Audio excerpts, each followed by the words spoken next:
Hey everyone, welcome back to Spanish class. So for today's class, we're going to be considering the imperfect tense.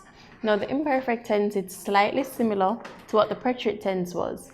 And if you remember in our previous class, the preterite tense was really completed actions being described in the past. Now for the imperfect tense, this has to do with continuous habitual actions that have happened in the past. So actions that you would usually do that don't usually stop unless you want to.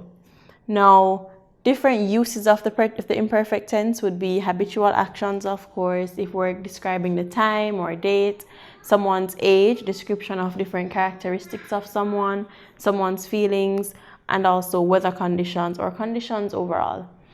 Over here, we're going to be looking at the endings for the regular verbs.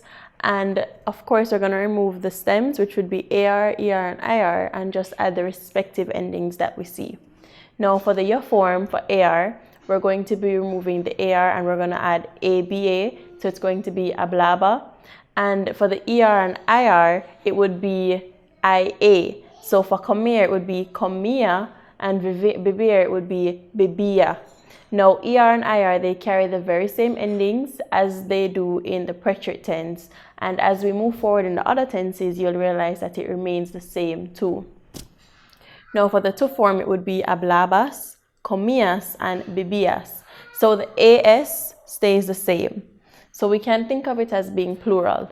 Now, for the usted form, it would be ablaba, comia, and bebia.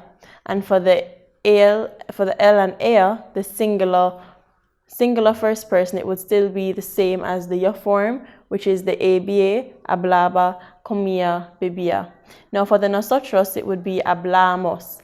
Now this is similar to the preterite tense. However, we have to notice that there is a accent over the A for each.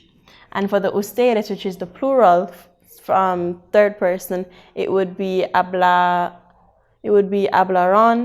No, wait, I said that wrong.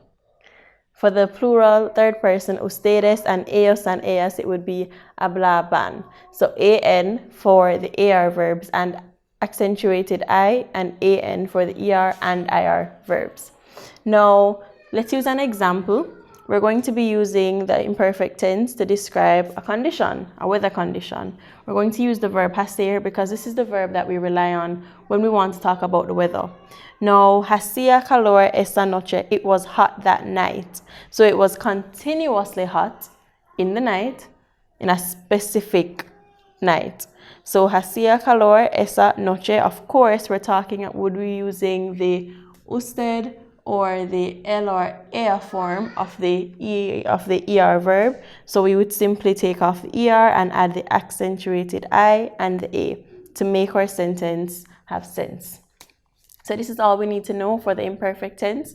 And in our next class, we're going to be looking more into the future tense and how we can use it properly.